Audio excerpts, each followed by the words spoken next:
Hello and welcome to another episode of the Socialistics Podcast. My name is Jason Yormark, owner and founder of Socialistics. I'm excited to bring back a previous guest from a previous episode.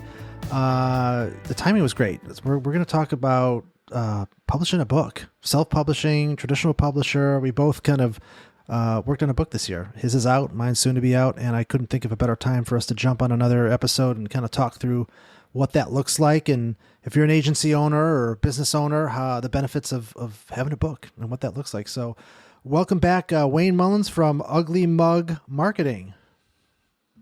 Hey, Jason, thank you so much. I'm excited for this conversation. It's a bit of a divergence from what I normally get to talk about. Yeah. So I'm excited for this. No, for sure. I haven't done an episode around this. I just thought, why not? I mean, we're both kind of in the same boat, and I've had a lot of other agency owners that have asked a lot of questions about, you know, what's involved with putting a book together and why do that and how and all that good stuff. So I'm like, hey, let's jump on a convo and talk that through. So, so your book is called Full Circle Marketing. Just got a copy of it. But why don't we start by telling me, like, where did it start? Like, why did you decide that you wanted to do a book? What was the reasoning behind it? And we'll go from there. Yeah, absolutely. So the idea for this particular book centered around the bulk of our work is in the marketing field. Mm-hmm. So we're doing a lot of marketing work. And, you know, one of the things that we deal with on a constant basis is the education process. In other words, educating prospects, even new clients, on the way we go about marketing. And I just thought it would be great to go ahead and put exactly what we believe, exactly how we do it down on paper. You know, so for us, number one, I think it's a great educational piece for prospects and clients. But number two, it's a great way of putting our name out there and associating it with the particular things that we stand for, the particular things that we believe in. So in many aspects, it's twofold. Number one, it's a marketing tool, mm-hmm. right, to get our name and what we stand for out there. But number two, it's an educational piece for those already kind of in our funnel, if you will, or maybe even already our clients. Yeah. So when did you start thinking about this? And did you have an idea of what the book would be and what would be in it? Just kind of take me through the journey of how it started, and did you have any kind of back and forth around what it would be and what the ultimate book would end up being? Yeah. So the actual idea for the book, I think, came out of frustration over having the same conversation over and over and over again, right? I honestly think it was somebody on my team who finally said one day, like, why don't you just put this down on paper? Like, why don't you just write this so that you don't have to always come in and re-explain it mm-hmm. over and over again? And that was, you know, it was said jokingly kind of, you know, just in passing. But the more I had to repeat the conversation, the more this idea became appealing to me. Writing, as you know, for, I guess, I don't know if it's true for everyone, but for me, writing is not necessarily a fun project. Yeah.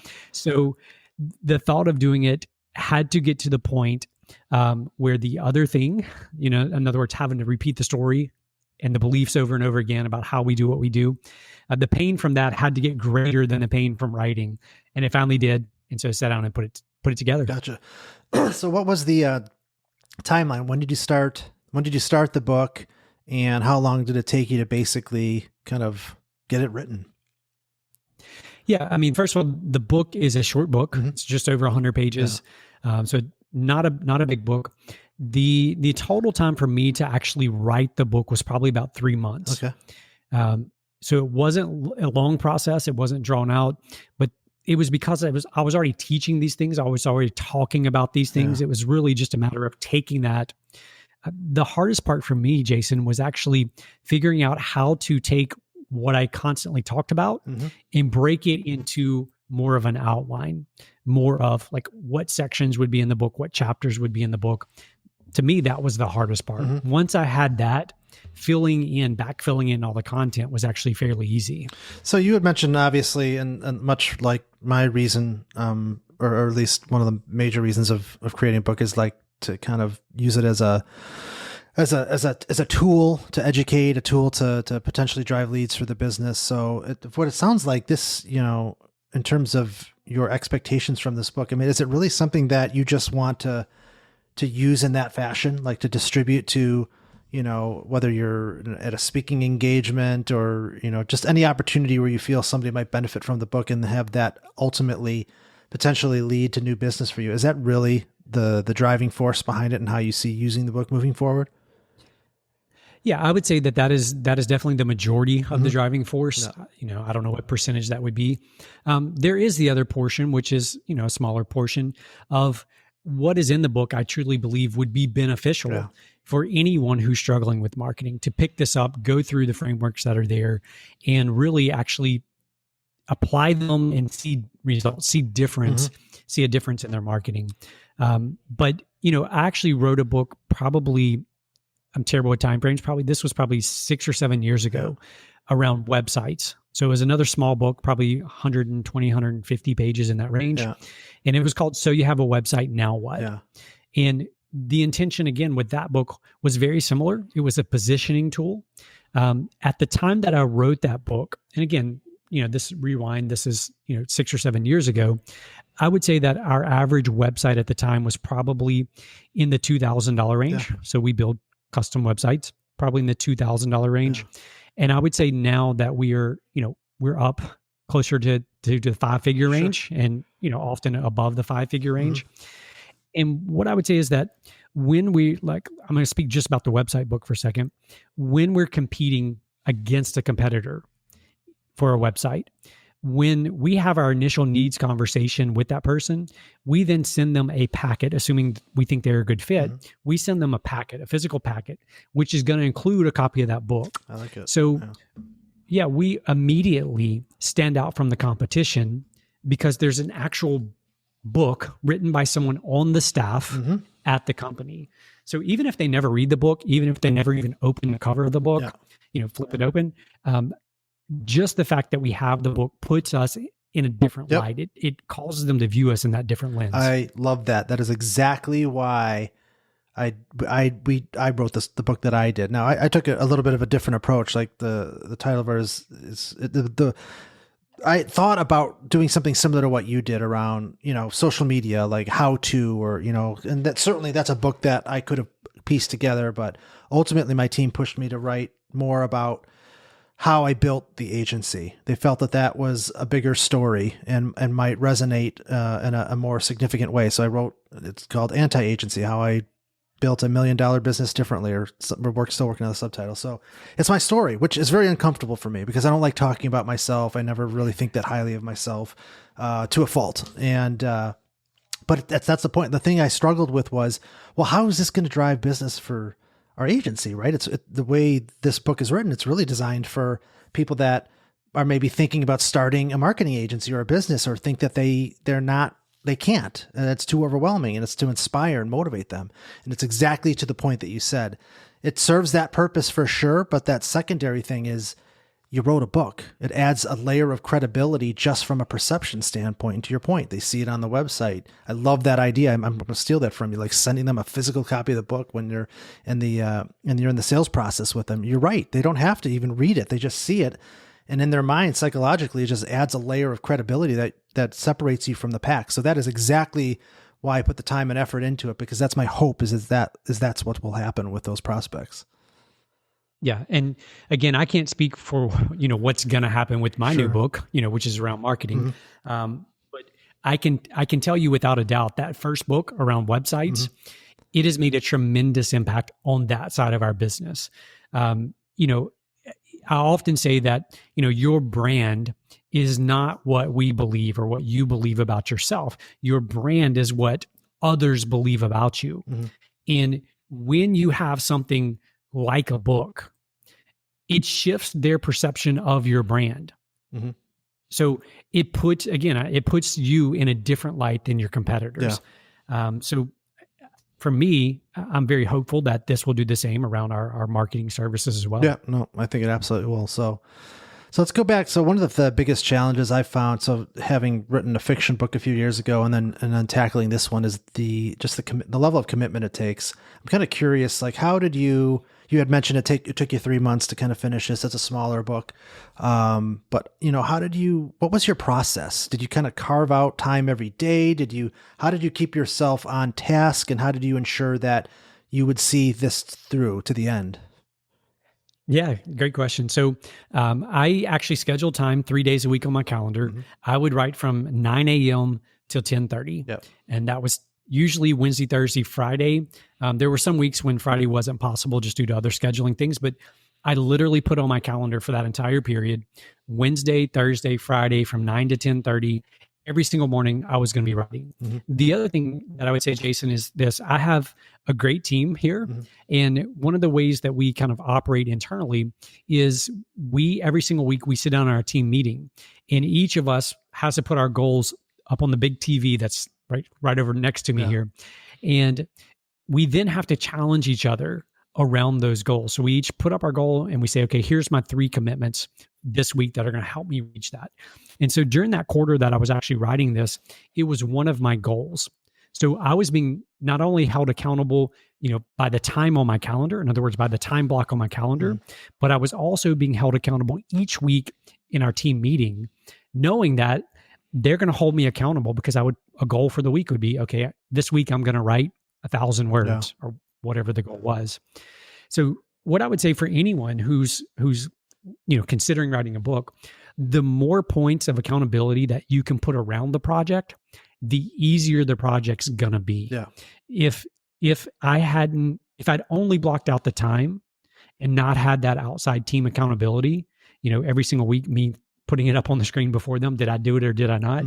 I don't know that I would have hit the goal. Yeah. No, I love that. So if you're listening and you are thinking about jumping into a book project, that is the number one thing, is you've got to set aside time in your calendar for just writing, and literally put do not disturb. Everything else has to kind of go away. You kind of have to get those distractions out of the way and make that commitment.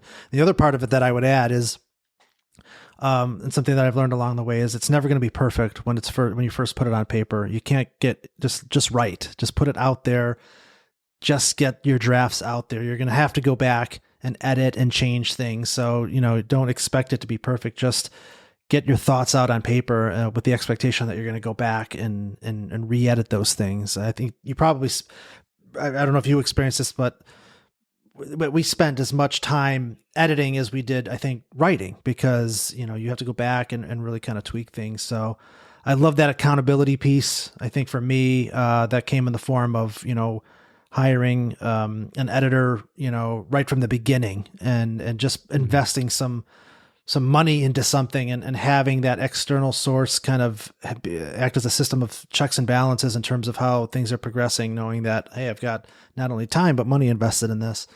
So I love that. That's awesome.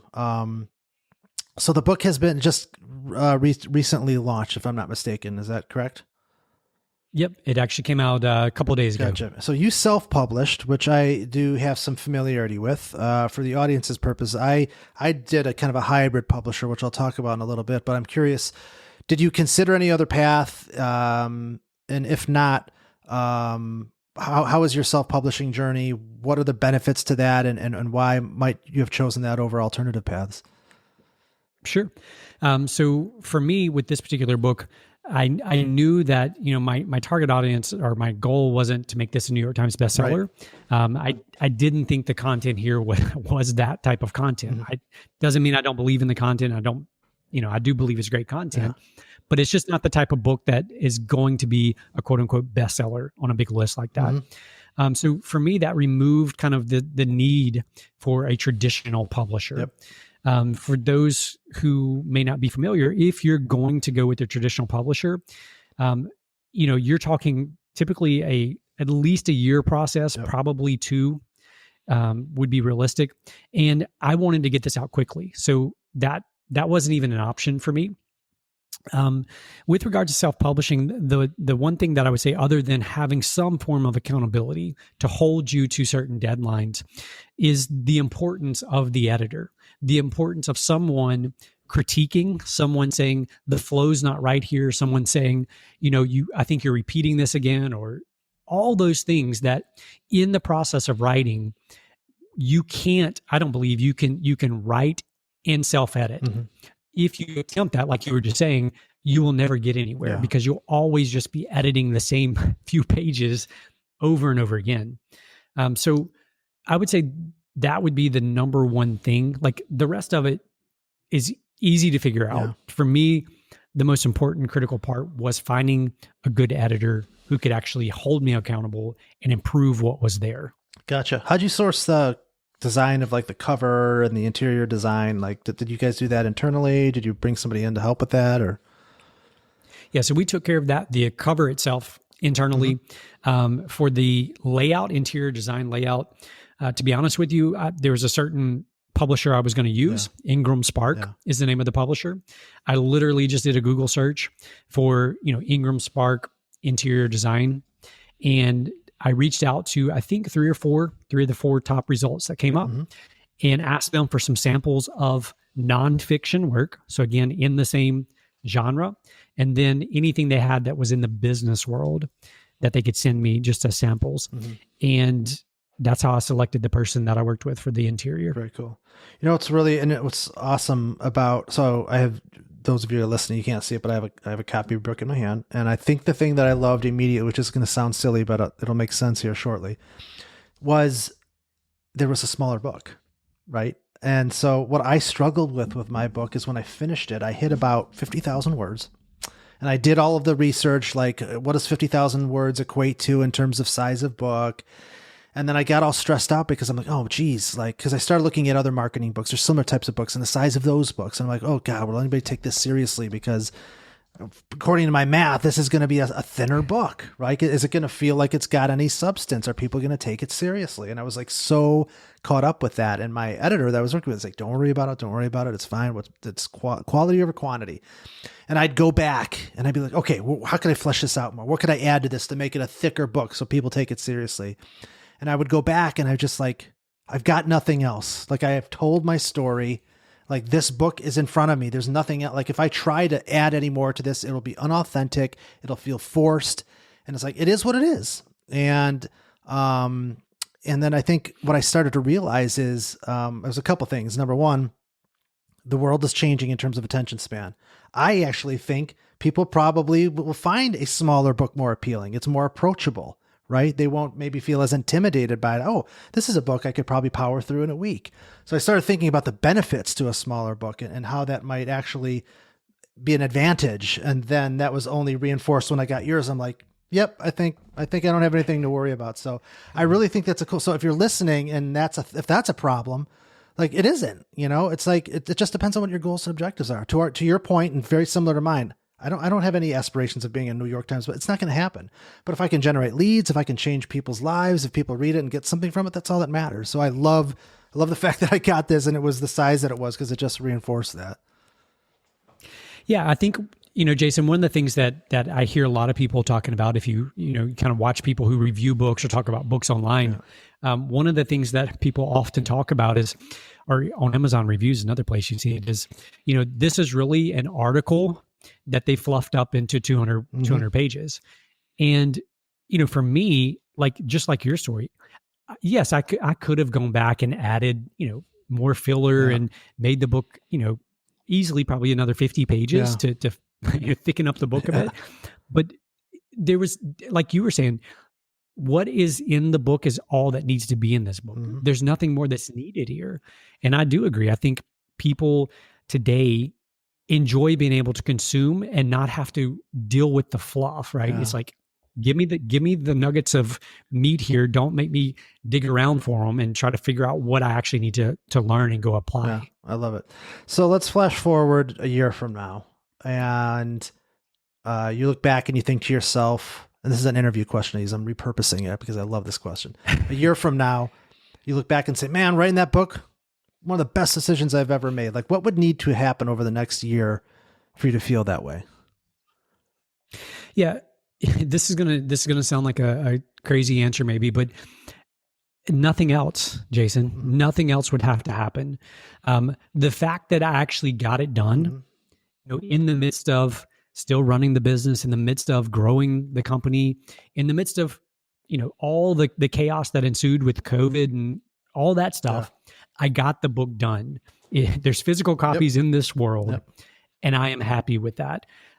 Yes, I mean, I do have aspirations for it. I would love for it to be this piece that, fuels leads into the company and all these other things. I don't want to make it sound like I don't care about that. I do, Yeah. but just going through this process, number one, I think it's going to help me better pitch our business and what we do in terms of it helped me crystallize or clarify what we believe in, right? It forced me to be succinct with it. It forced me to clarify those messages. So all of those benefits are not the things that you would typically hear people say, like, oh, it's going to generate lots of revenue and, we're going to reach millions of people. It's none of that for me. Yeah, all of that would be great. Yeah. I wouldn't complain. Sure. But that is it. Putting it out in the world was the goal. Yeah. And I love it. It's been accomplished at this point. I love it. I think I have a similar answer when I think about it. I think to your point, I agree. I think I'll take it one step further for me, just based on, the real purpose of why I wrote the book. I think if one person emailed me or reached out to me and said, I read your book and it inspired me to start my business or my agency, and I'm off and running, and it's on its way. Like, if one person said that to me, I think I'd be like, then it was worth it. If I could have inspired one person to take on the risk and change their life and develop an opportunity for themselves to kind of live a life of freedom, then I've done my job. So yeah, to your point, there is definitely an incredible sense of accomplishment of putting something like that out in the world. And part of it's you leave something behind, once you leave the world, you've got this thing that'll always be out there that people have access to. Yeah. I would almost kind of piggybacking on what you're saying.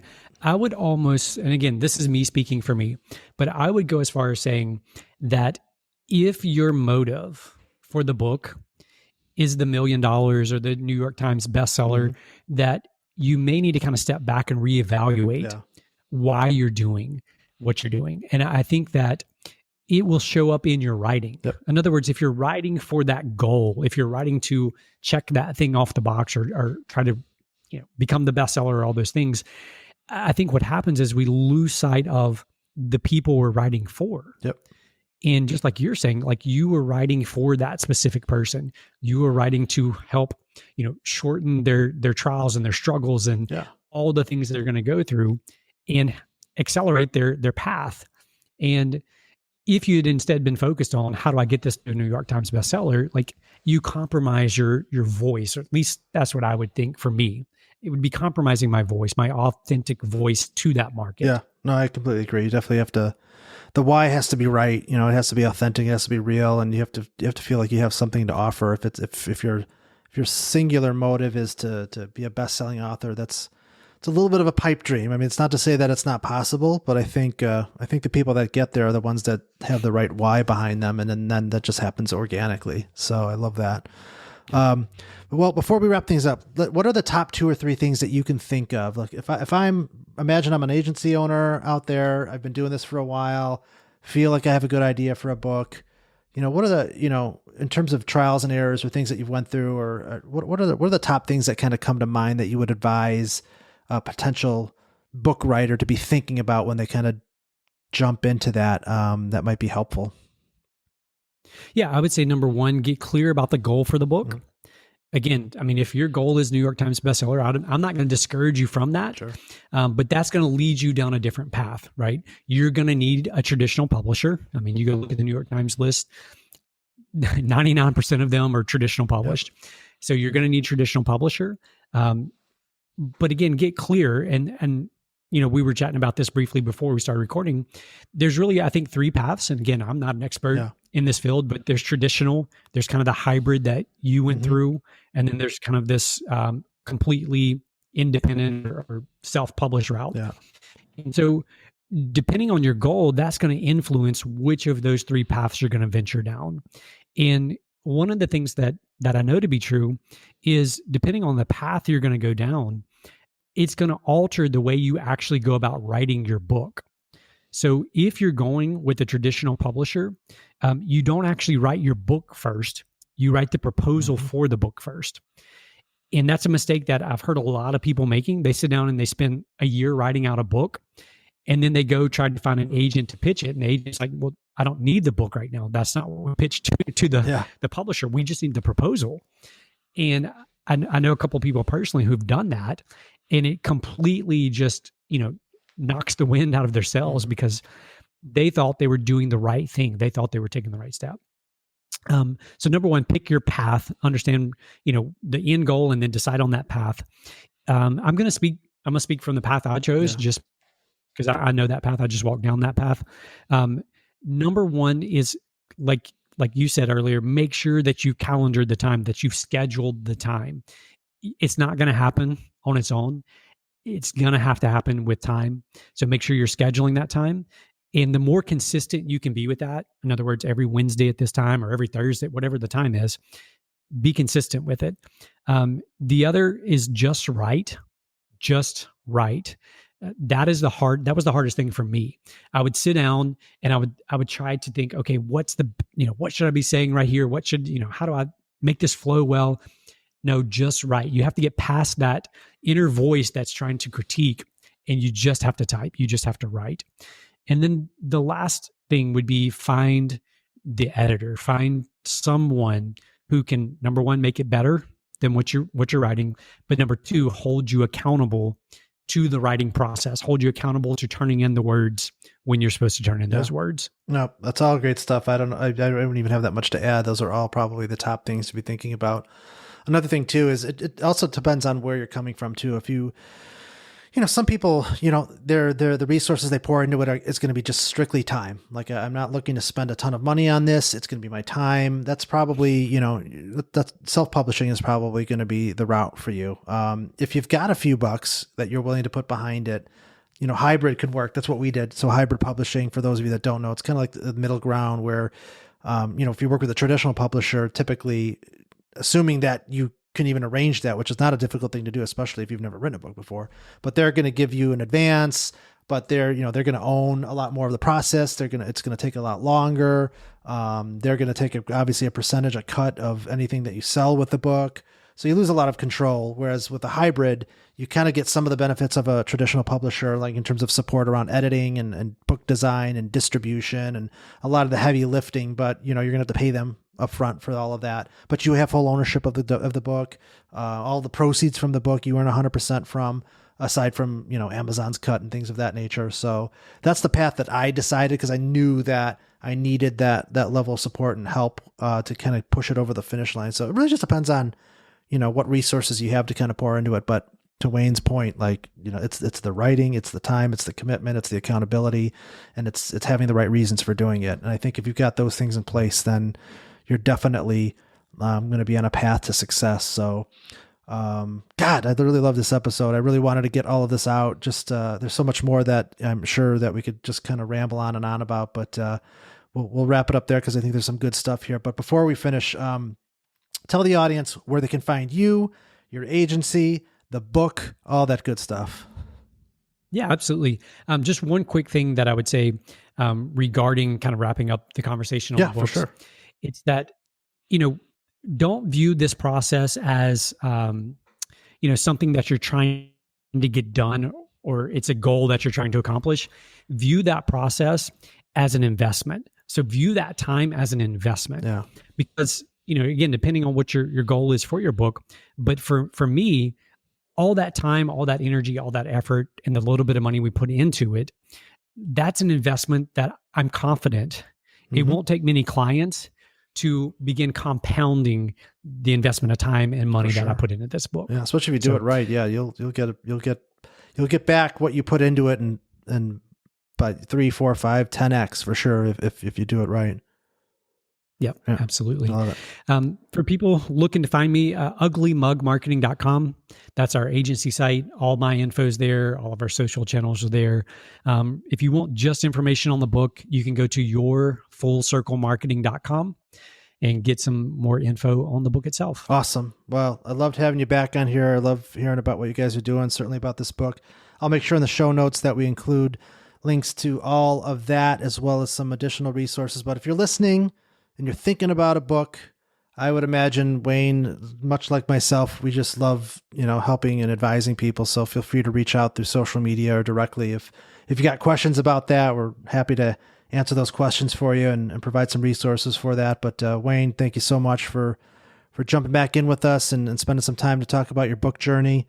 Definitely will be reading it myself here over the next couple of weeks, and really enjoyed having you back. Thanks so much, Jason. I enjoyed it as well. Awesome. Well, that will do it for this week's episode of Socialistic Social Media Agency Stories. Make sure that you like, subscribe, share, all that good stuff. Thanks for listening, and we will catch you next time.